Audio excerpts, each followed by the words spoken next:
Ok, Parashat Vaishlach 5786. Dans la paracha de cette semaine, juste pour rappeler un petit peu au début de la paracha, Yaakov Avinu, il a quitté Lavan après 20 ans de labeur très difficile, où Yaakov Avinu a témoigné qu'il n'a pas dormi des nuits, qu'il a eu froid, qu'il a eu chaud, qu'il a eu faim, et Lavan, il a voulu le tuer, il a voulu exterminer Lavan.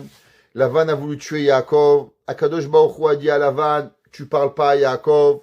Yaakov va créer un pacte avec Lavan et maintenant il s'en va vers Eretz Israël. En arrivant vers Eretz Israël, qu'est-ce qu'il voit? Il entend que son frère Esav, il arrive et malheureusement, il veut pas lui dire bonjour. Esav, il veut tuer Yaakov. Savoir, faut comprendre que vouloir se faire tuer par quelqu'un, c'est déjà grave. Mais imaginez-vous vouloir vous faire tuer par votre propre frère, ça c'est encore plus grave, la haine. Yaakov Avinu va essayer des stratégies. Chachamim nous disent, d'abord il va prier, 2 il va lui envoyer un cadeau, 3 il va se préparer à la guerre, il va séparer Yaakov Avinu, il va séparer son camp, mettre des femmes ici, des enfants ici, de façon à essayer par tous les moyens pour essayer de sauver sa famille.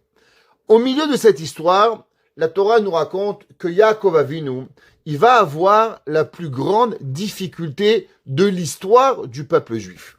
Qu'est-ce qui va se passer? Yaakov, il a oublié des petits vers. Il avait fait passer sa famille. Il y a une petite rivière qui s'appelait Ma'avar Yabok. Yaakov Avinu va repartir chercher ses petits vers la nuit. Et là-bas, qu'est-ce qu'il va faire? Il va rencontrer l'ange de Esav. Quand il va rencontrer l'ange de Esav, il va se battre avec cet ange. Et Chachamim nous disent que le Torah nous dit vaillé avec Ishimo. Alors, que veut dire le mot vaillé avec? Avak veut dire le mot poussière. La Gemara dans Masechet Choulin, elle dit que Yaakov et l'ange de Esav vont se bagarrer ensemble jusqu'à qu'ils vont faire de la poussière jusqu'au Kisei HaKavod. À la fin de la bagarre, l'ange, il va dire à Yaakov, il va voir qu'il n'était pas capable, littéralement, de frapper Yaakov, de gagner Yaakov, Vayar kilo yacholo. Alors, il va lui donner un coup, Vatika kaf yerech Yaakov, et il va lui casser le côté de Yaakov, le col du fémur. D'abord, il y a une grande question. La Torah dit d'habitude d'abord que l'ange pouvait rien lui faire, et après, c'est marqué que l'ange, il lui a donné un coup. Alors, tu peux rien faire, comment tu donnes un coup? Comment ça se passe? Si tu as essayé, Vayar kilo yacholo, il a vu qu'il pouvait rien lui faire, alors comment ça se fait qu'après, il est arrivé à lui donner un coup? Yaakov Avinu, il va dire, l'ange va demander à Yaakov de le laisser partir. On comprend pas pourquoi l'ange demande une permission.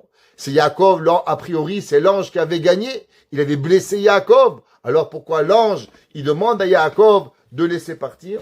Yaakov lui dit, bénis-moi. Et là, l'ange lui fait une bracha, que tu t'appelleras plus maintenant Yaakov, et tu vas t'appeler Israël. Le lendemain matin, Yaakov, il rencontre son frère Esav. Et quand il va rencontrer son frère Esav, Esav, à la place de vouloir le tuer, il va lui demander, qui c'est ça? C'est quoi tous ces anges que j'ai rencontrés? D'après certains midrashim, chaque malach qui est venu, il a pris Esav, il lui a mis une raclée, il le frappait, il frappait Esav. Esav, il avait pris des coups par des dizaines d'anges. Alors Esav, il dit, c'est qui tout ça? C'est qui tous ces claques que j'ai pris? Il dit, c'est les anges que je t'ai envoyés. Alors Esav, il se calme un petit peu. Il veut faire une soi-disant paix avec Yaakov. Yaakov, il lui dit, on fera la paix quand Mashiach viendra. Maintenant, entre toi et moi, ça peut pas fonctionner. Et Yaakov, il part. Yaakov, il avance. Il va vers la ville de Sukkot. Là-bas, il va s'approcher. Il va arriver à Shrem. Dans la ville de Shechem, là-bas, malheureusement, sa fille Dina va sortir et elle va aller voir des amis. Elle va aller voir des copines. Vous savez, la Dina, elle avait sa mère, Léa, elle avait sa belle-mère, Rachel, et elle avait 11 frères. Alors, je ne sais pas si vous avez déjà grandi dans une maison avec 11 frères. À mon avis, Skena, la pauvre petite Dina, elle voulait jouer aux poupées, et ses frères, ils voulaient jouer aux cow-boys et aux indiens. Ils étaient là à vouloir. Elle a voulu voir qu'est-ce qu'il allait lui arriver dans la rue. Là-bas, elle a rencontré un homme qui s'appelait Shechem ben Hamor. Et Shechem ben Hamor, il va la violer et il va la séquestrer. Quand il va la violer, la séquestrer, malheureusement, elle va pas vouloir, Yaakov va savoir ce qui va se passer. Ses enfants étaient au travail, quand ils reviennent, ils pètent les animaux, ils vont raconter qu'est-ce qui va se passer. Et là, monsieur Shechem, il va dire, et monsieur Hamor, venez, on se marie, venez, on devient ensemble, venez, on fait ce qu'il y a à faire. Et Yaakov, il va leur dire, faites la Brit Mila, et si vous faites la Brit Mila, alors on deviendra un peuple. Et le 3e jour de la Brit Mila, Shimon et Lévi vont aller et ils vont exterminer toute la ville de Shechem. Et Yaakov nous va partir et va aller en Eretz Israël. Principalement, voici la paracha de cette semaine. Première question, pourquoi Yaakov Avinu, il a eu cette guerre avec l'ange? On sait que Avraham Avinu n'a pas eu de guerre avec un ange. Yitzhak Avinu n'a pas eu de guerre avec un ange.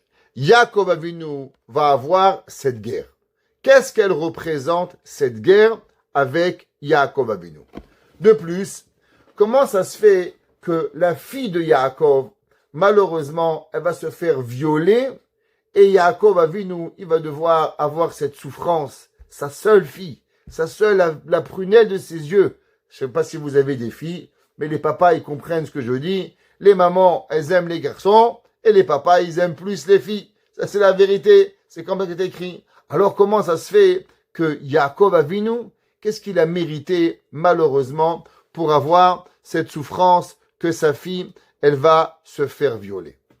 Pour comprendre ça, on va revenir à la première question qu'on a demandée. Qu'est-ce que ça veut dire que Yaakov Avinu? La Torah nous dit, Vayar kilo yacholo. Et il a vu qu'il n'était pas capable d'être plus fort, et le malach que Yaakov, alors Vatika kaf yerech Yaakov. Il a donné un coup dans le côté de Yaakov, et la Torah nous dit que par la suite, c'est pour ça que l'on va pas manger le guidanaché. Le guidanaché, c'est le nerf sciatique, sera interdit au peuple juif suite à la guerre de Yaakov et du malach. Alors, j'aimerais vous expliquer suite à un Zohar. Le Zohar, il veut expliquer, et il dit, a priori, comme on a dit, qu'il y a la contradiction, Vayar kilo yacholo, il voit qu'il peut rien lui faire, Vatika kaf yerech Yaakov. Explique le Zohar qu'en vérité, on parle ici de 2 étapes pour 2 personnes différentes. Faut comprendre que dans la Torah, c'est marqué que Yaakov Avinu, il est ce qu'on appelle le moufrar sheba avot. Ça veut dire que même si Avraham il est grand, Yitzhak il est grand, Yaakov Avinu, il est le avot, le patriarche le plus grand qui existe. Titen emet le Yaakov. Yaakov Avinu, il représente la Torah, il représente la vérité. Yaakov Avinu, il représente tout ce que l'homme, il peut imaginer de l'être humain. On a dit souvent dans plusieurs cours, Yaakov Avinu, il a la réincarnation de qui? De Adam Arishon. C'est pour ça que Yaakov Avinu va souffrir 130 ans quand il va se retrouver avec chez Paro par rapport aux 130 années que Adam Arishon il a fauté. C'est pour ça que l'effigie de Yaakov, elle est sous le trône céleste d'Akadosh Baruch Hu. Pourquoi? Parce que de qui Dieu il a créé l'homme? Quelle effigie il a créé Akadosh Baruch Hu? Bien sûr, Dieu il a bien créé une forme du visage d'un être humain. C'est qui la forme du visage qui a été créé par Dieu? C'est l'effigie de Yaakov Avinu. C'est pour ça que les malachim, c'est marqué Vene malachim olim veyordim. Les anges, ils comprenaient pas comment un humain pouvait avoir le visage de quelque chose qui était sous le trône céleste d'Akadosh Baruch Hu. Vene malachim olim veyordim bo. Vous savez, mesdames et messieurs, on vit dans un monde où le monde aujourd'hui qui est excessivement difficile, avec des tentations que c'est possible que l'humain n'a jamais connues depuis le début de la création du monde. Pendant les 2000 premières années de la création du monde, c'est marqué qu'il y avait un Yetzer Hara, que le Yetzer Hara, il s'appelait le Yetzer Hara du Znout. Après, il y avait un deuxième Yetzer Hara pendant les prochains 2000 ans. Ça s'appelait Avodah Zara. Et aujourd'hui, on vit dans un monde où le Yetzer Hara, il s'appelle Mammon, l'argent. C'est pour ça que ça s'appelle Za'am. C'est quoi Za'am? Zain pour Znout, Aïn pour Avodah Zara, et même pour Mammon. C'est quoi la chose la plus difficile qu'il y a? Vous savez, tout le monde y rêve d'avoir des enfants dans la Torah, mais ils veulent tous qu'ils sont des médecins. Tout le monde y rêve d'avoir une fille qui va être une fille pieuse, mais on dit à sa fille, comment tu vas vivre? Faut aller à l'université. Non, à l'université, comment on va à l'université? L'université, malheureusement, des garçons, des filles, les copains, les copines, qui c'est qui permet d'avoir tout ça?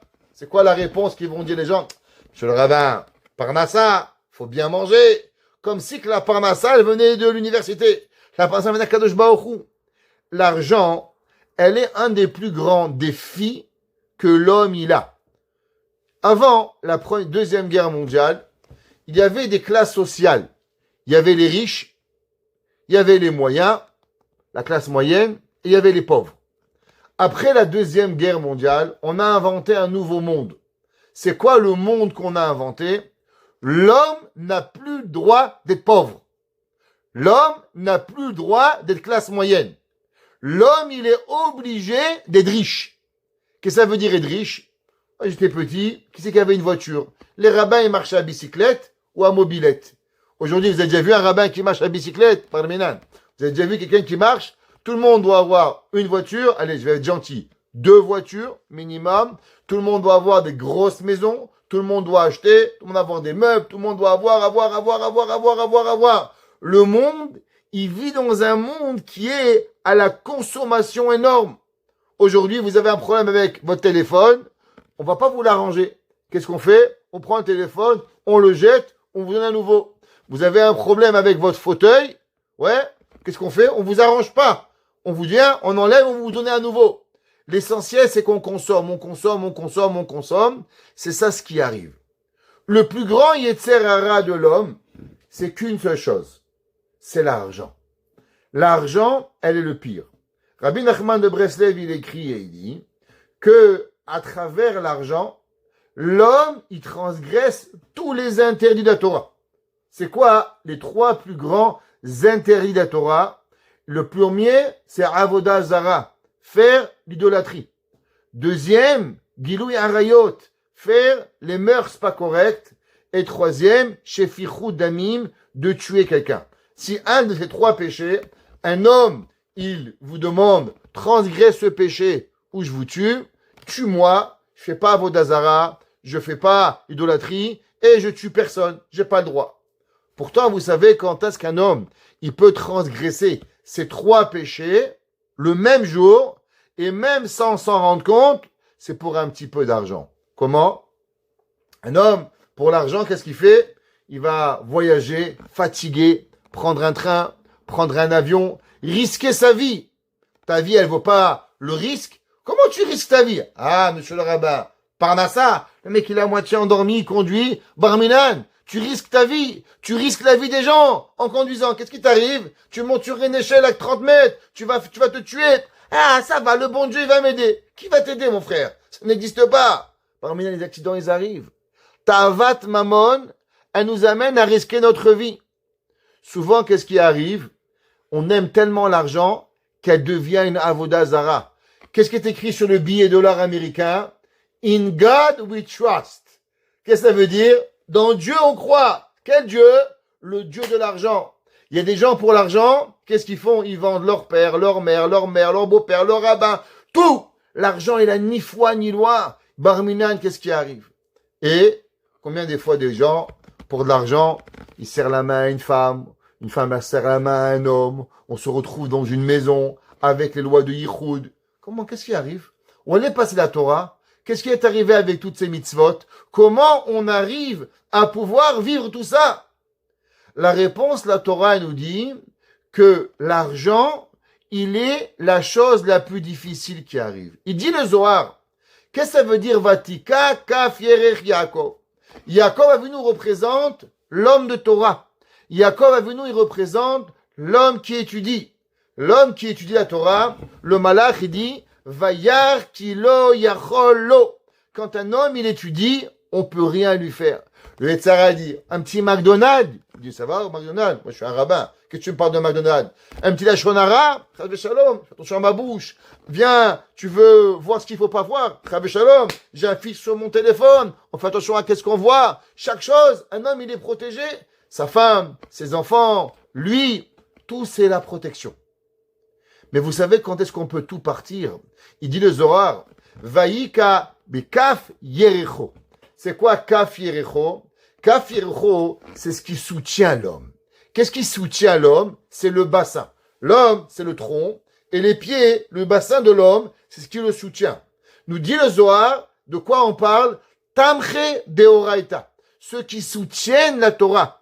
Le Satan, le malach, il a dit, tu sais comment on peut arriver à manger Yaakov et à vaincre Yaakov avec la ta'avat mamon, avec l'envie d'argent. C'est pour ça que Yaakov Avinu nous dit le Kliyakar.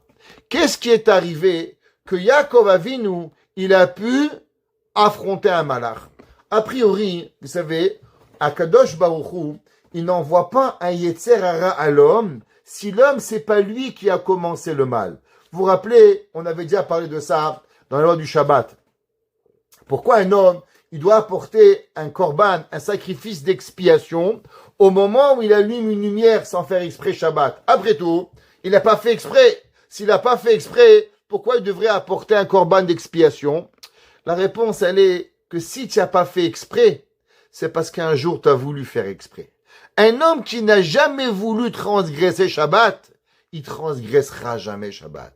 Vous savez, un homme, il vole sans faire exprès, parce qu'un jour, il a voulu voler exprès. Un homme, il tue pas sans faire exprès, si un jour, il n'a pas eu envie de tuer. L'homme, il faut savoir que dans la pensée, il a déjà transgressé l'interdit. Et l'action, elle vient seulement pour réparer la mauvaise pensée qu'il a eue. Mais où est-ce qu'elle a commencé l'action? L'action, elle a commencé véritablement dans la pensée. Il dit le Kliyakar, pourquoi le malach, il a mis Yaakov Avinu en danger? Il dit parce que Yaakov, il s'est mis lui-même en danger. Qu'est-ce que Yaakov, il avait oublié de l'autre côté du fleuve? Il avait oublié des petits vers. Est-ce qu'un homme, il met sa vie en danger pour des petits vers?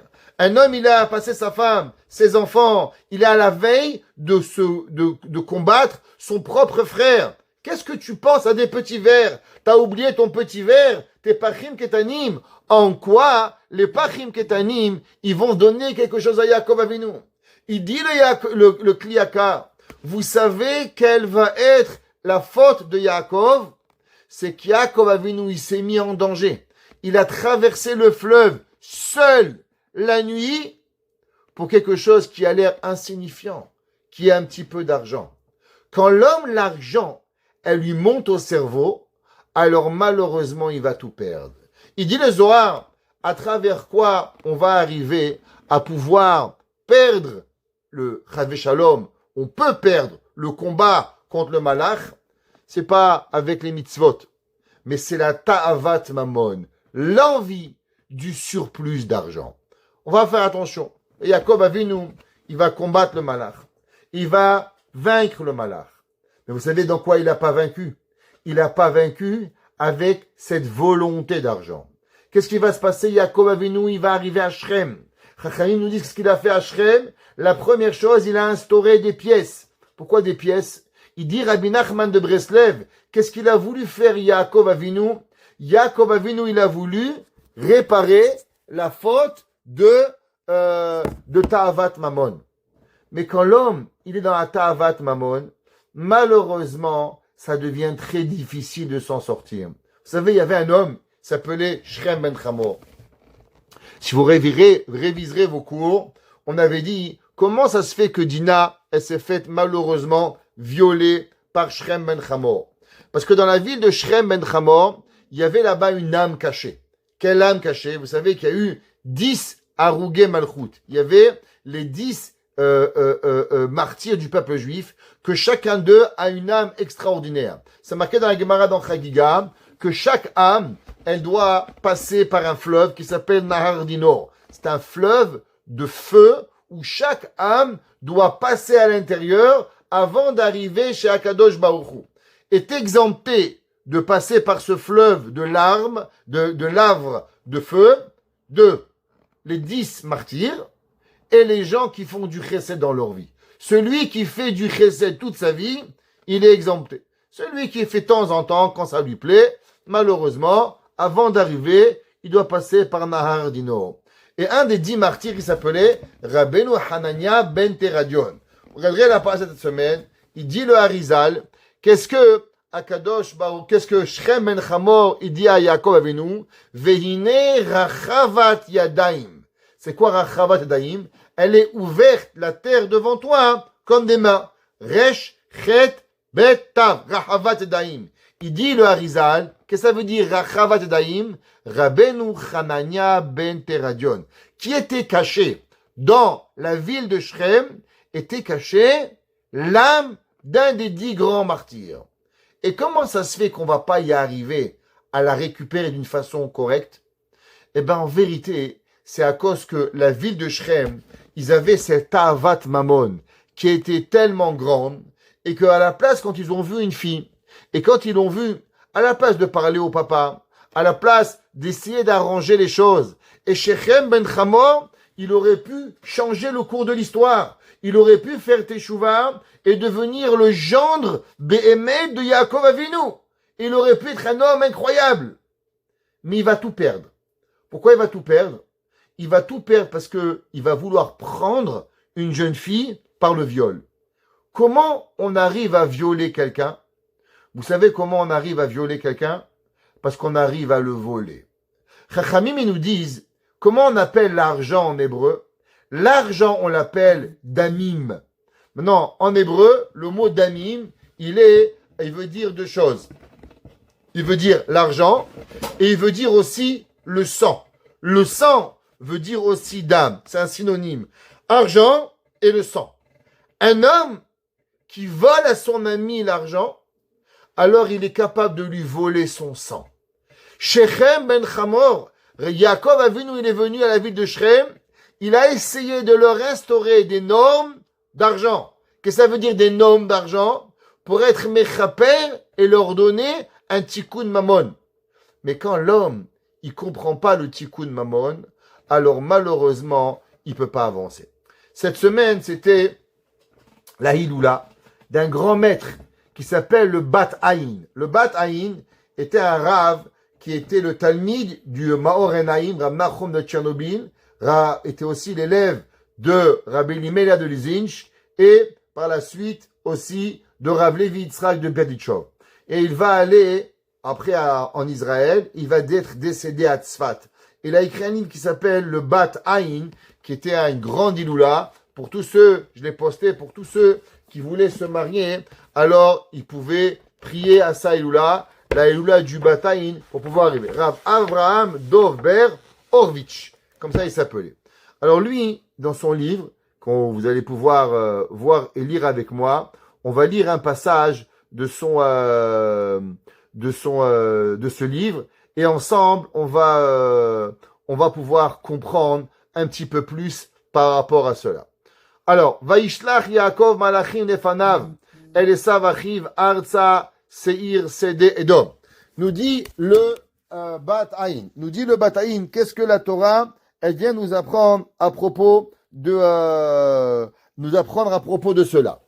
Yesh lefaresh apasuk adivre Moussar. Il nous dit en vérité, Yaakov Avinu, il a envoyé à son frère Esav, c'est des Edom, des anges. Qu'est-ce que ça veut dire? On va l'expliquer à travers la morale. Ine Yaakov et Esav, mirumazine bichinat yetzerato ve yetzerara sheyesh ba'adam. En vérité, bien sûr, Yaakov et Esav étaient frères, seulement un bon et un mauvais. En vérité, ça représente quoi? Ça représente ce que nous sommes. Nous sommes un côté bon et un côté moins bon. On a des tentations de faire du bien, faire du chesed, donner, partager. Et on a, de l'autre côté, des tentations de voler, de faire le mal. L'homme, toute sa vie, il est mélangé entre le bien et le mal. Ouais. Alors, Yaakov Avinu représente quoi? Représente le bien. Esav, par définition, il représente le mal que nous avons à l'intérieur de nous.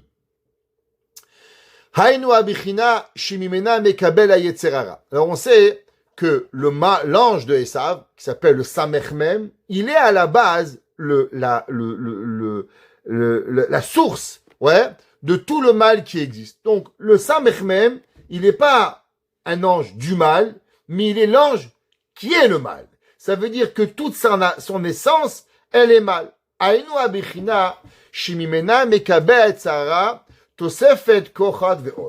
Alors on va expliquer.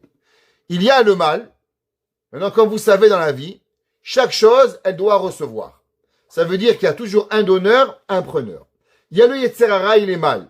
Maintenant, le Yetzer Hara, au bout d'un moment, ses forces du mal, il s'arrête. D'où le mal, il va aller chercher sa force pour continuer à faire du mal. D'où il va chercher cette force et cette énergie. Comme le bien. Le bien, il doit aller chercher une énergie pour faire du bien. D'où le bien, il va chercher la volonté de faire du bien. D'où votre Yetzer Hatov, il va chercher la volonté de devenir meilleur à travers les mitzvot, à travers la Torah, à travers les prières que vous faites. Ça donne à votre côté positif de vouloir faire du bien. Ça veut dire hier, tu as été une bonne personne. Baruch Hashem. Aujourd'hui, d'où le Yetzer Hatov, il va vouloir que tu fais du bien parce que tu as étudié un cours, parce que tu as prié, parce que tu as mis une pièce à la tzedaka, tu as fait une chala pour la maman qui vient d'accoucher. Cette mitzvah, elle te donne l'énergie de faire une nouvelle mitzvah. C'est ce qu'on dit dans Pirkei Avot. Mitzvah goreret mitzvah, avera goreret avera. Une mitzvah, elle entraîne une autre mitzvah, et une avera, elle entraîne une autre avera. Ça veut dire que même le Yetzer Hatov, dans vous, au bout d'un moment, c'est comme une voiture. Tu mets pas d'essence, elle va mourir. Pareil, le Yetzer Hara. Le Yetzer Hara, il a besoin d'essence pour pouvoir y arriver. Donc, d'où le Yetzer Hara, il tire son énergie de pouvoir vous apporter vers le mal. Par exemple, une personne, tous les jours, elle fait Shabbat, elle fait Kashrut, elle fait tout, elle mange kasher, tout bien. Au bout d'un moment, le Yetzer Hara, il est perdu. Alors, d'où le Yetzer Hara, il va chercher la force pour être encore plus fort, pour pouvoir venir vous combattre la façon que vous allez avancer. Nous dit le Bat Ayin, et il dit Hainu abechina vehu bechinat gasut haruach. Alors, en hébreu, comment il s'appelle le Yetzer Hara? Le Yetzer Hara, il s'appelle, c'est bon, vous voyez, on peut augmenter si vous voulez. C'est bon comme ça, c'est préférable, c'est mieux? Ok, voilà.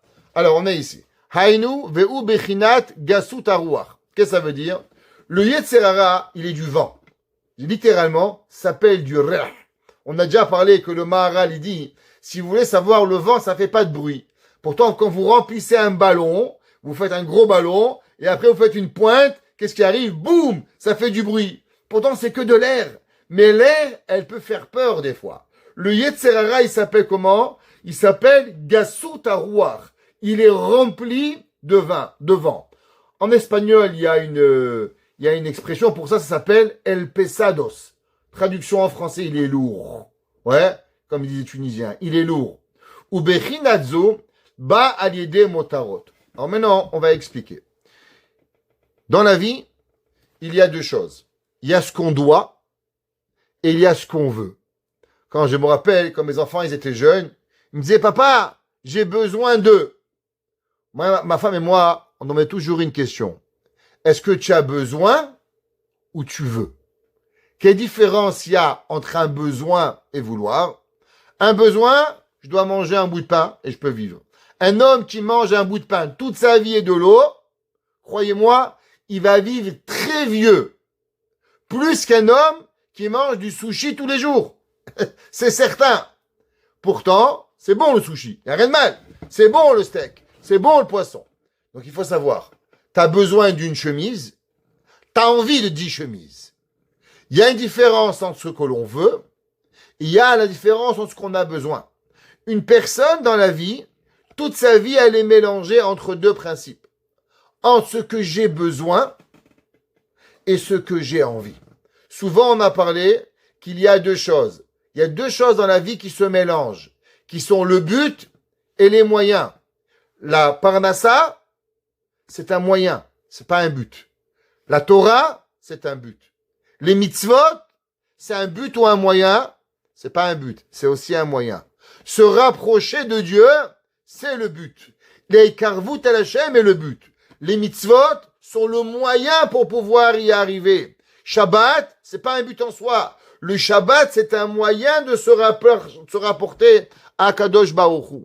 Pareil dans la vie, il faut toujours faire attention que la personne, elle sache différencier entre le but et le moyen, entre ce que j'ai besoin et ce que je veux, entre ce qui est nécessaire et le surplus. Dans certaines yeshivot en Lituanie, on interdisait aux élèves d'avoir plus que 2 pantalons. Un pantalon pour la semaine et un pantalon pour Shabbat. Ça veut dire que l'élève n'avait pas le droit d'avoir 3 pantalons. Tu as 2 pantalons. Le jour où ton pantalon il est déchiré, alors on le passe, le pantalon de Shabbat, on le met à la semaine et on rachète un autre pantalon. Pas de surplus. Pourquoi? Quel est le besoin que l'homme il a besoin d'avoir? Qu'est-ce qui crée que l'homme et pourquoi l'homme qu'il a? Il y a des gens, ils ont 200 paires de chaussures. Un jour, j'étais à l'aéroport, j'ai vu un gars, il avait 3 valises. Alors, une valise, c'était pour lui. Une valise pour sa femme. En rigolant, je lui dis, pour qui la 3e valise? Il m'a dit, c'est les chaussures de ma femme. Alors, imaginez-vous, sa femme, elle a amené une valise remplie de chaussures. 50 robes, 50 chaussures. C'est un marché malade pour pouvoir arriver. Comment l'homme, il vit avec des surplus. Aïnou, chez Mitnaeg Adam bebichinat motarot. Comment l'homme, il dit le bataïn, comment l'homme, il remplit son Yetzerara. Le Yetzerara, il remplit à travers le manger, à travers tous les plaisirs que l'homme, il prend en plus. Va eteze nitromem libo shel Adam. Vous savez qu'est-ce qui arrive? Quand l'homme, il vit dans les surplus, il mange et il boit et il est là. Pas longtemps, j'étais chez quelqu'un, il a ouvert une bouteille de whisky, 49 000 $, la bouteille. Il m'a dit, vous voulez? J'ai dit non. Il m'a dit, pourquoi? Je dis, Baltachrit. J'ai dit, je refuse de boire quelque chose qu'un verre, il vaut 1 000 $. C'est du Baltachrit. On n'a pas le droit de faire ça. On ne peut pas boire quelque chose qui est comme ça. L'homme, il faut qu'il se limite à avoir. On ne doit pas tout avoir. Il dit le verset dans Devarim. Le pasuk qui dit, pen tochal, de peur que tu vas manger. Vesavata, et tu vas te rassasier. Veram levavecha. Et ton cœur, il va se lever. Qu'est-ce qu'il dit Moshe Rabbeinu dans la Torah? Dans le Sefer Devarim, il dit, quand l'homme, il mange, quand l'homme, il boit, quand l'homme, arrive à la satiété, qu'il n'en peut plus. Vous savez qu'est-ce qui se passe? Il a la ga'ava. Et qu'est-ce qui se passe quand l'homme, il a la ga'ava? Veshacharta et Hashem Elokecha. Alors l'homme, il arrive à oublier Kadosh Baruch Hu. Ça veut dire qu'à travers que l'homme, il vit dans cette satiété énorme, alors il arrive à travers l'oubli d'Akadosh Baruch Hu. Rappelez-vous qu'est-ce qu'il a dit le Ramchal, le Mesilat Yesharim. Il a dit le Mesilat Yesharim, il y a 2 Yetzerara. Il y a le Yetzerara de la pauvreté, et il y a le Yetzerara de la richesse. Et il a dit le Ramchal, dans les pays, où est-ce qu'on trouve plus de gens croyants? Chez les gens pauvres ou chez les gens riches? Il dit, c'est intéressant le Ramchal, que tu vas voir que les riches sont moins croyants que les pauvres. Les pauvres, ils ont rien. Et pourtant, ça leur est beaucoup plus facile d'avoir la émouna en Hachem. À l'inverse, les gens riches, ils oublient Akadosh Baruch Hu. Plus l'homme, il arrive à avoir, et plus l'homme, il va oublier Akadosh Baruch Hu. L'homme, il faut savoir, plus on reçoit des plaisirs de ce bas monde, et plus on se déconnecte de Dieu. À la place de dire, bon, Baruch Hashem, j'ai un collier, Baruch Hashem, j'ai une cravate, Baruch Hashem, j'ai des lunettes, Baruch Hashem, j'ai une kippa, Baruch Hashem, Hashem, il est gentil avec moi, Hashem, il m'a donné tellement de choses, je vais me rapprocher de Dieu. Eh ben, la vérité, c'est pas comme ça. Prenez tous les gens riches, plus ils sont riches, et plus ils abandonnent Hashem. Et vous voyez, plus les gens ils sont pauvres, et plus ils viennent à la synagogue, ils viennent à Kadosh Baruch Hu. Parce que l'extra dans le monde, elle amène pas le rapprochement de Dieu, mais elle amène malheureusement l'oubli d'Akadosh Baruch Hu pour pouvoir y arriver. Les bichinat ou les bichinat gast ou bezet Yosef koach ve'od et serara. Plus l'homme y profite, plus l'homme il enjoy son olam hazeh, et plus l'homme il oublie Akadosh Baruch Hu. Aval, tzadik ochel asova nafsho bilvat. Le tzadik, il mange pour son âme. Un homme, il mange pour Shabbat Kodesh. Un homme, il invite des invités. Un homme, il fait des chalot pour dire un motzi. Il fait une bracha. Il y a des gens, ils mangent, ils veulent pas faire Birkat Hamazon. À l'inverse, il y a des gens qui mangent pour faire Birkat Hamazon. Un homme, des fois, dans la vie, il veut remercier Hachem. Par exemple, une femme, elle n'a pas l'occasion, peut-être, de faire beaucoup de mitzvot par jour. Si elle peut, elle doit manger au moins un repas, manger un peu de pain. Pourquoi? Pour pouvoir faire Birkat Hamazon, pour accomplir la mitzvah de Deoraita, de remercier Akadosh Baruch Hu.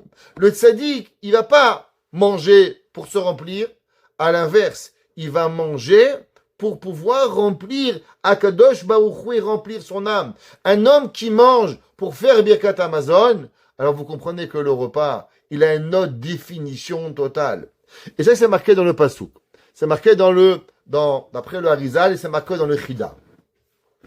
Shlomo HaMelech, il dit la chose comme ça. Lev chacham limino, le cœur de l'intelligent, il est à sa droite. Velev kesi lismolo, et le cœur du sot, il est à sa gauche. Alors, pour comprendre la suite, on doit savoir. Vous savez qu'en hébreu, il y a un mot. Chaque mot, il peut avoir 3 explications du même mot. Je vais expliquer. Alors, vous vous rappelez, on avait déjà dit. Dieu Yah, le passé, le présent et le futur. Aya, Ove, Veillé. Pareil, dans chaque mot et chaque conjoncture de lettres de la Torah, alors avec le même mot, on peut trouver 3 choses. Le mot avant, le mot pendant et le mot après. Alors on va essayer de comprendre. Prenons le mot lève. Comment on écrit le mot lève? Le mot lève, on l'écrit lamet bet. Maintenant, venez, on va prendre les lettres lamet bet et on va aller avant. On va utiliser les 2 lettres de lamed et de bet avant. Exemple, quelle est la lettre avant la lettre lamed? Chaf. Pourquoi? Aleph, bet, gimel, dalet, he, vav, zayin, chet, tet, yud, kaf, lamed. Donc la lettre avant le lamed, c'est quoi? La lettre chaf. Quelle est la lettre avant le bet? Aleph. Donc, qu'est-ce que ça fait comme mot? La lettre Aleph et la lettre chaf. Alors, vous savez, la Gemara a dit que dans la Torah, il y a certains pronoms. Chacun de ces pronoms, il nous apprend quelque chose. Et, exemple, la Gemara a dit que chaque fois qu'on voit le mot ach, c'est pour limiter. Exemple, ach bayom arishon tashbitu se'o mibatechen. Achin verakin ela lemaet. Chaque fois qu'on va voir le mot ach, c'est fait pour diminuer. Maintenant, on va faire un exercice différent. Prenons la lettre lamed bet. Et on va maintenant rajouter une lettre. C'est qu'on va aller à gauche. Après la lettre lamed, qu'est-ce que vous avez? Même. Après la lettre bet, qu'est-ce que vous avez? La lettre gimel. Alors, si on prend maintenant gimel et même, ça vous donne quoi? Ça vous donne le mot gam. Qu'est-ce que ça veut dire le mot gam? Aussi. La Torah nous dit aussi veut dire rajouter. Alors la Torah, il dit, Shlomo HaMelech, il dit, lev chacham bimino ou lev kesil bismolo. Qu'est-ce que ça veut dire? Le chacham, il voit le lettre lev, il la regarde à droite. Qu'est-ce qu'il dit? Lev représente le cœur, représente toutes les envies que l'homme, il a envie. L'homme, toute sa vie, il a envie. Un homme, il achète une voiture aujourd'hui à $10 000. Demain matin, il regrette. Ah, j'aurais dû avoir une autre. Elle va au magasin. Elle achète une super robe. Elle lui va comme un gant. Elle dit, j'aurais dû prendre la bleue. T'achètes la bleue? J'aurais dû prendre la noire. L'homme, il regrette toujours. Il veut toujours plus. Il sait pas se limiter. L'homme, quand il voit le cœur représente les envies. Le chacham, qu'est-ce qu'il va? Il va à droite. Qu'est-ce que ça veut dire à droite? Il va retirer une lettre du lamed et une lettre du bet. Qu'est-ce que ça va lui donner? Ach. Que veut dire ach? La limitation, diminuer. Le sot, lui, regarde à gauche. Qu'est-ce qu'il fait? il va rajouter sur le lamed le même, et sur le bet un guimel, la lettre d'après, ça va lui donner quoi? Gam. Il va rajouter. La différence entre le chacham et le sot, le chacham, il sait se limiter. Un homme, il mange un petit peu, il dit un petit peu, je mange, ça s'arrête. Le sot, non, il mange, ah, j'ai mal au ventre. Pourquoi? Je savais que t'allais avoir mal au ventre. Pourquoi t'as mangé? Ah, c'était bon. Ça veut dire que le chacham, l'homme, il comprend qu'est-ce qui va arriver. Il doit savoir ses limitations. Le sot, il veut toujours plus et plus et plus sans jamais s'arrêter. La Gemara dit, l'homme, il meurt pas sans avoir la moitié de ses envies dans sa main. Ça veut dire que l'homme, il a jamais de faim à combien il va pouvoir arriver. Il continue le bataille et il dit, Ve'aksil motiot shehema lev otiot gam. Bebichinad ribouille ou midot. Et avec ça, c'est ce qui représente rajouter pour pouvoir arriver. Comme c'est marqué. Ve'lazer remez de la pasuk. Ki atem hamat mikol ha'amim. La Gemara, dans ma Sechet Choulin, elle dit que le peuple juif, il est le plus petit des peuples. Qu'est-ce que ça veut dire que le Hachem, il nous aime parce qu'on est le plus petit des peuples. On doit être petit, on ne peut pas avoir 1 million, 15 millions, 100 millions de juifs. Qu'est-ce que ça veut dire? Ki atem hamat mikol ha'amim. La Gemara, elle dit, vous savez qu'est-ce que ça veut dire? Pourquoi Kadosh Baruch Hu, il nous aime?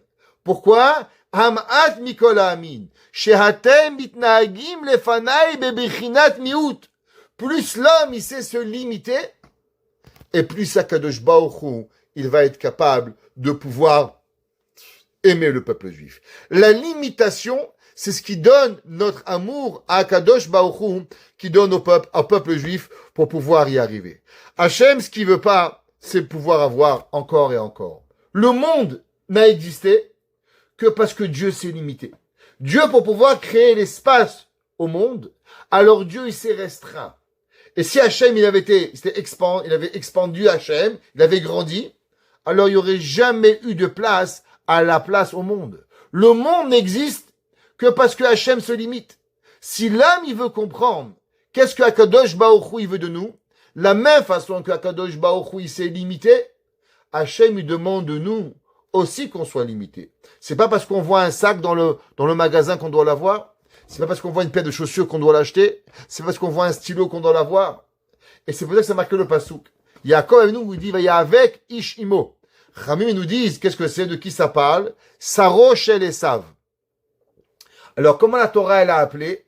La Torah, elle a appelé ish. Ramim, il demande la question, il dit le bataille. Je vous demande une question. Que veut dire le mot ish? Le mot ish veut dire un homme. Mais comment on peut donner le titre d'homme à un ange? Même qu'il est l'ange d'Akadosh Baruch Hu, qui est l'ange du mal, mais il en reste qu'il est un malach. Alors pourquoi le Satan, on l'a appelé Ish? Il dit le Bataïn, vous savez comment il s'appelle le Yetzer Hara? Le Yetzer Hara, il s'appelle Yesh. Que veut dire Yesh? J'ai. Yesh, c'est exister. Vous savez comment, en hébreu, il s'appelle le Dieu des chrétiens? Il s'appelle Yeshu. Pourquoi Yeshu? Parce qu'il existe. Parce que vous savez, c'est quoi la plus grande des Avodah Zara? C'est de vouloir exister à l'éternité. Yesh. L'homme, il est là. Comment il s'appelle l'ange du mal? Yesh. Ish. Que veut dire Ish? Ish, c'est les lettres de Yesh. Plus l'homme, il veut, plus l'homme, allez, je prends, je mange, je bois, je dors, je kiffe. Il y a des gens, qu'est-ce que tu fais? Je fais une sieste. T'es fatigué? Non, prends du dors. Ah, je kiffe. Tu kiffes à dormir, tu kiffes à mourir.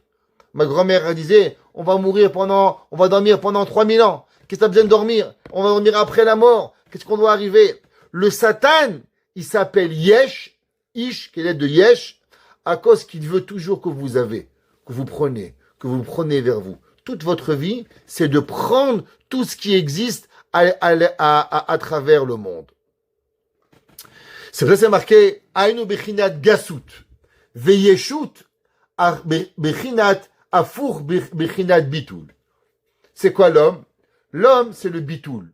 C'est quoi le bitoul? Le bitoul, c'est de s'anéantir totalement pour pouvoir exister. L'homme qui veut vivre, qu'est-ce qu'il doit faire? Il doit complètement s'anéantir. Pirouche, Shayetzer hara rotze leachnis beyakov, bechinat yeshut vegasut haruach. Quelle a été la guerre de Yaakov et du Yetzer hara? La guerre, elle n'est qu'une seule chose. À combien tu veux exister? Prenez un exemple. Quand un homme et une femme, ils se bagarrent, qu'est-ce qu'a dit le mari à sa femme? À moi, tu dis ça? Oui, à toi. Plus l'homme, il a son ego qui est grand, et plus l'homme, il lui est difficile d'exister. Moins l'homme, l'ego, il est grand, et moins la personne, elle va être facile. Généralement, toutes les difficultés de l'homme dans la vie, elles commencent à combien tu penses que tu es important. Plus tu penses que tu es important, plus tu penses qu'on te doit, et plus tu penses qu'on te doit, alors le monde a des droits, et tu as des droits sur le monde, et le monde a des obligations envers toi. Moins tu penses que tu existes, moins les gens ont des obligations envers toi, et plus toi tu as des obligations envers le monde, et moins tu vas te disputer avec le monde. C'est pour ça que Yaakov Avinu s'est marqué, vaillez avec Ish Imo. Qu'est-ce que ça veut dire, nit avec? Avec, ça veut dire que Yaakov Avinu, il a vécu dans un monde qui était complètement, qui représentait quoi? Qui représentait la poussière. Avec représente la poussière. Maintenant, vous savez, dans ce bas monde, vous pouvez tout avoir. Si vous voulez, tout ce que vous voulez. Vous voulez manger un singe, on m'a dit qu'en Chine, il y a des gens qui mangent des singes. Vous voulez manger de la baleine, il y a de la baleine. Vous voulez manger du rhinocéros. Tout existe. Vous payez et tout peut exister. Il n'y a aucune limite. Alors, comment l'homme, il arrive à comprendre? La Torah nous dit que Yaakov Avinu, il s'appelle Artsa Seir. Qu'est-ce qu'il a fait? Que veut dire le mot Artsa? Artsa représente la terre. L'homme, quand il voit le monde, c'est la terre. Alors, c'est Seir. C'est quoi Seir? Seir représente le mot Shiur. C'est même lettre. C'est quoi Shiur? Mesurer. Toute la vie d'un homme, elle doit se baser sur une chose. À combien on doit mesurer ce que l'on fait? Comment on mange, comment on boit, comment on dort, comment on parle, comment on vit. Toute notre vie, c'est une seule chose. Chiour. Quand vous mangez du pain, qu'est-ce qu'on vous dit? C'est quoi le chiour que tu as mangé pour faire des katamazon? Un kazaït. Quand tu manges la matzah, combien tu dois manger? Quand tu dois boire un verre d'eau, combien tu dois boire pour faire une bracha? Toute notre vie, elle est quoi? Chiour, des mesures. Tout ce qu'on fait. Combien on marche, combien on parle, combien on vit, combien on voit, combien on parle, comment on respire. Chaque chose, dans le peuple juif, ça marche avec une mesure. Plus l'homme, il vit dans ce monde de mesures, de combien, et pas de vivre une vie de ce que je veux, alors automatiquement il arrive. Prenez un exemple. La Torah nous dit, un homme il est marié avec sa femme.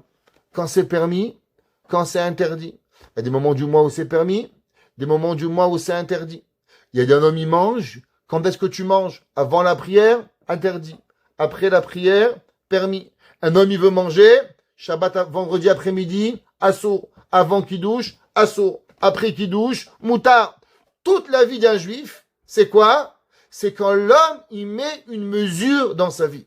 Si l'homme, il veut arriver à combattre le Yetzer hara, la première chose qu'il doit se poser comme question, c'est à combien on vit dans la mesure et à combien on vit dans le monde de la Hefkerut. Aujourd'hui, les enfants et le monde, ils vivent dans un monde où il n'y a aucune limite, zéro limite. Malheureusement, la majorité des gens que vous rencontrez, de quoi ils vous parlent? De combien ils ont envie de voyage, de combien ils ont envie d'acheter, de combien ils ont envie de faire. Hier, quelqu'un m'a envoyé une vidéo d'un mariage où il était. J'ai jamais vu ça de ma vie. Qu'est-ce qu'on fait? Des canons à dollars. Alors, on remplit des dollars et il y a un canon qui jette, à part de la confetti, ça jette des dollars. Mais le monde il est devenu fou. Le monde, et les gens, ils dansent sur l'argent.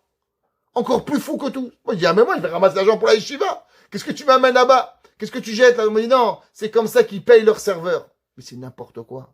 Le monde, il vit dans un monde débile. Quand est-ce qu'une parent, toute sa vie, il dit à ses enfants, oui, non, si et là. Malheureusement, souvent les enfants, maman, elle veut acheter, elle achète. Papa, il veut, il achète. Quand est-ce qu'une fois, un parent, il a dit à ses enfants, vous savez les enfants, j'ai voulu acheter un pantalon, j'ai voulu acheter une paire de lunettes, j'ai voulu acheter une cravate, je suis passé devant le magasin et je pouvais acheter et je me suis dit que j'allais pas acheter. Pourquoi? Parce que pas tout ce que je vois, je dois acheter. Pas tout ce qui existe. Qui c'est qui a donné cette notion de toujours vouloir prendre? Ça, c'est Esav. Esav, il a donné la notion de vouloir prendre. Il dit le Bataïn, le Yetzerara, il est nourri à travers les surplus. Vous savez que en Kabbalah, comment elles s'appellent les forces du mal? Ils s'appellent les épluchures, les clipotes. Ceux qui connaissent un petit peu la Kabbale, ils vont vous le dire, que le langage kabbalistique des forces du mal s'appelle comment? Des clipotes.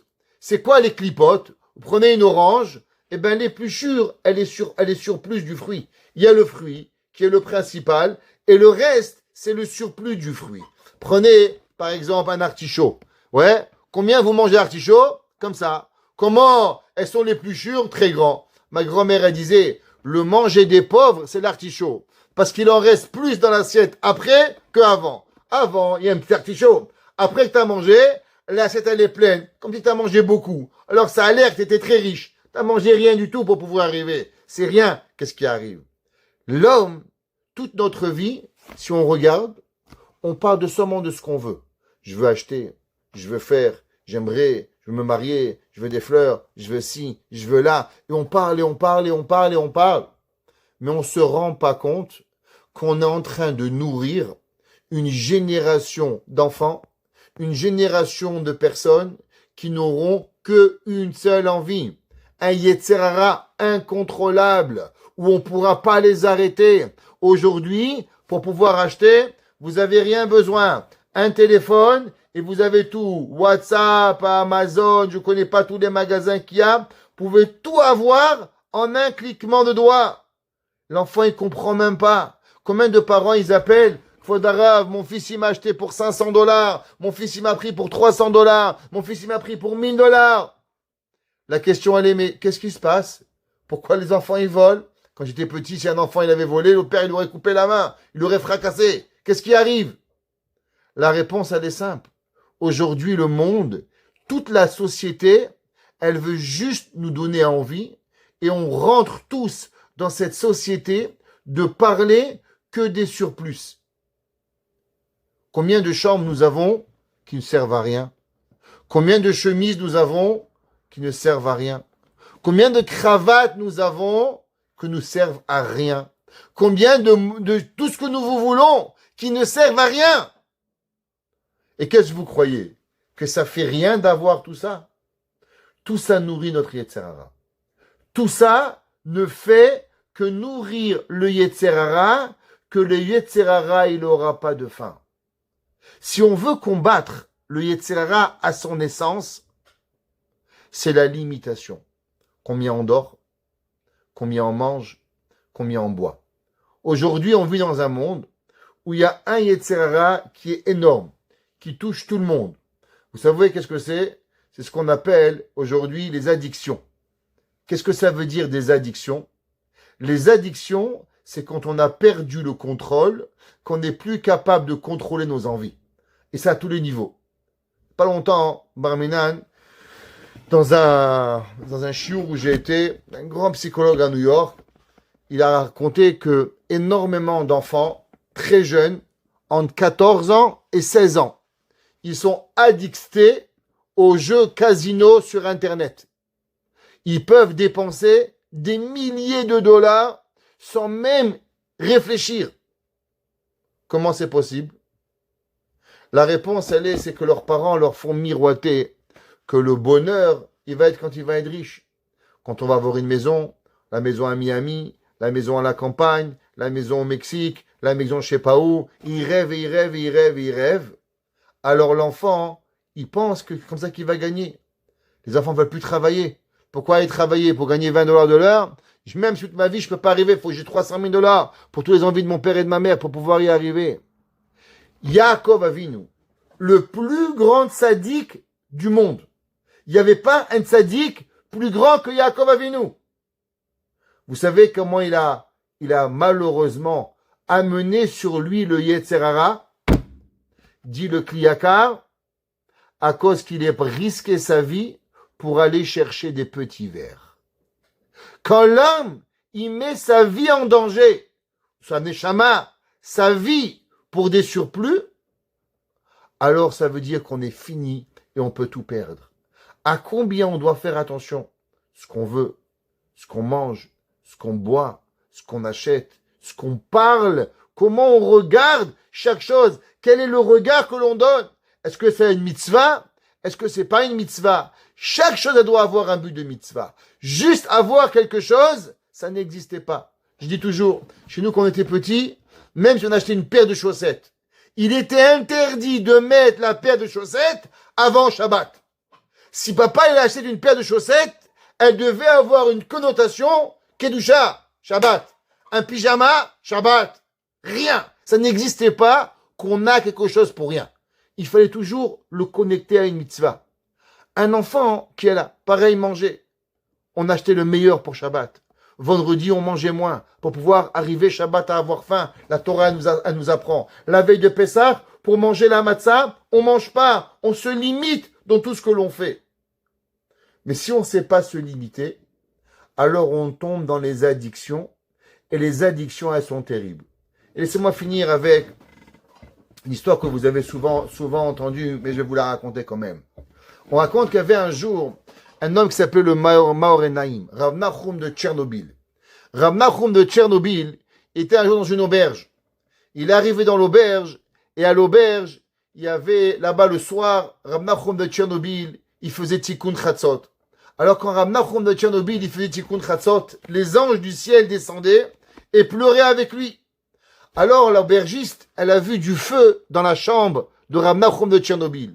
Alors elle a réveillé son mari, chérie, va vite, il y a du feu dans la chambre du rabbin. Alors l'aubergiste, il rentre dans la chambre, il court, Rabbi, il y a un feu. Il dit, non, t'inquiète pas, il n'y a pas un feu. Il dit, mais je vois du feu. Il dit, non, ce sont sûrement les anges qui descendent du ciel pour pouvoir prier avec moi. Des anges du ciel? Pourquoi ils viennent avec vous des anges du ciel? Il dit, parce que je fais Tikkun Chatzot. Il dit, qu'est-ce que c'est Tikkun Chatzot? Il dit, c'est une prière dans le Sidour qu'on fait sur la destruction du temple, où on prie pour la venue de la reconstruction du Beth Amikdash. Alors le Rav, il lui a dit, est-ce que tu veux le Beth Amikdash? Je ne sais pas, faut que je demande à ma femme. Alors il va voir sa femme, il lui dit, chérie, tu veux le Beth Amikdash? Et il lui dit, oui, mais dis-moi, demande au rabbin si les poulets, ils vont venir avec nous au Beth Amikdash. Oh, l'aubergiste, il demande, monsieur le rabbin, est-ce que mes poules vont venir avec moi au Beth Amikdash? Oh, le rabbin lui dit oui.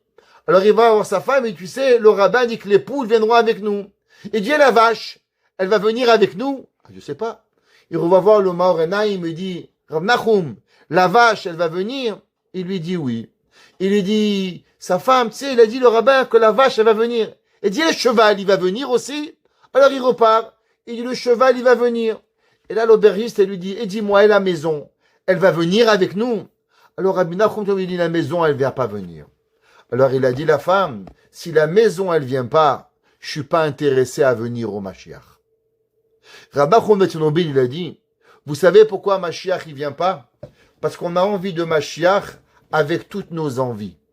Le Kliyakar dans Parashat Vayechi, il dit, vous savez pourquoi le Mashiach, il ne vient pas? À cause des gens riches qui ont tellement de propriétés et ils ont tellement d'argent qu'ils ne peuvent pas imaginer Mashiach sans leur argent. Alors leur tavat mamon et leur envie d'argent, elle empêche la venue de Mashiach. On va vous poser une question. Comment c'est possible qu'une personne a avoir une envie pareille? Pourtant, vous savez, la Torah a dit, Ve'ahavta et Hashem Elokecha, bechol levavecha, tu aimeras ton Dieu de tout ton cœur, ou bechol nafshecha, de toute ton âme, ou bechol meodecha, et de tous tes moyens. La Gemara dit, je comprends pas. Si tu dois aimer Dieu de tout ton cœur, ton âme, alors pourquoi c'est marqué de tout ton argent? La Gemara dit, parce qu'il y a des gens que leur argent, il est plus important que leur âme. Ça veut dire qu'il y a des gens qui sont prêts à vendre leur âme pour de l'argent. Il y a des gens que leur âme, elle n'est pas importante. L'essentiel, c'est quoi? C'est l'argent. Et vous savez quand est-ce qu'on vit ce moment où l'argent, elle est la clé de l'humanité? Aujourd'hui. C'est marqué dans le Zohar. À quel moment la force de l'argent va prendre une force incroyable et ça va être le plus grand défi du peuple juif juste avant la venue du Mashiach. Avant la venue du Mashiach, notre plus grand défi va savoir comment contrôler l'argent. Vous savez, il n'y a pas eu une fois dans l'histoire du peuple juif où l'humanité a été autant riche qu'aujourd'hui. Ça n'a jamais existé. Qu'on a des voitures, qu'on a des maisons, qu'on a des téléphones, qu'on peut acheter ce qu'on veut. Prenez les livres de halakha, ils parlent, qu'est-ce qu'on fait quand on n'a pas de vin le vendredi soir, quand on n'a pas de chalot, qu'est-ce qu'on fait? On a l'air de dire, mais dans quel monde y vivait? Baruch Hashem, il y a tout aujourd'hui, tout le monde a tout. Et pourtant, Hashem nous a donné le plus grand chesed imaginable. Mais pourtant, avec ce chesed, on arrive à nourrir le Yetzer Hara et à le rendre tellement fort à arriver à oublier Akadosh Baruch Hu. Alors comment on arrive à pouvoir avoir sans oublier Hachem? La réponse, c'est que quand on a, malheureusement, on grandit notre gava, on grandit notre orgueil. Si l'homme, il veut avoir, et pourtant appartenir à un monde qui appartient à Dieu, la seule chose, c'est quoi? Veiller avec Ishimo. C'est d'avoir l'humilité. Plus l'homme, il comprend que chaque chose qu'il a, il provient d'Hachem. Comment on fait? On a à nouveau, on connecte Hachem, on fait une bracha, on dit merci à Kadosh Baruch Hu, on donne. C'est-à-dire, il y a des gens qui n'achètent rien pour eux sans acheter quelque chose à autrui. Par exemple, une femme, je connais des gens, ils vont acheter une robe à $100, ils vont mettre $10 la tzedaka. Pourquoi? Si je peux acheter une robe à $100, ça veut dire que je peux donner $10 de tzedaka. Je vais acheter une robe à $200, je vais trouver quelqu'un à qui donner $20. Ça veut dire que je peux pas me gâter tout seul. Ça n'existe pas. Baba Saleh, il mangeait pas un repas s'il n'y avait pas un invité avec lui. Pourquoi? Ça veut dire que manger pour moi, ça n'existe pas. Manger, faut qu'il y ait une connotation de mitzvah. Shabbat, le Rambam dit que on peut être remboursé tout le Shabbat. Mais à une condition qu'on pense au Shabbat aux invités. On partage. Mais celui qui mange tout pour lui, en vérité, il ne mange pas Shabbat. Qu'est-ce qu'il fait? Il remplit que son ventre. Il n'est pas en train d'accomplir les mitzvot. L'addiction, elle est le Yetzer Hara de tout. Vous savez, c'est quoi la première étape des 12 étapes des addictions? Pour ceux qui connaissent un petit peu les 12 steps, la première étape, c'est l'humilité. Parce que l'homme ne peut pas s'en sortir de l'addiction s'il a de la gava. Il doit avoir de l'humilité. C'est ça qui dit le Bataïn, que quand on regarde la paracha de cette semaine, on voit Yaakov Avinu, on voit la guerre avec le malach, on voit la bataille avec le malach.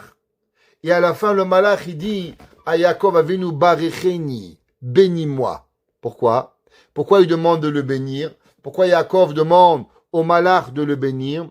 Parce que la seule façon de combattre le surplus, de combattre la ga'ava, de combattre tout cet ahavat mamon, elle vient que à travers une chose, à travers la bracha que l'on reçoit d'Akadosh Baruch Hu.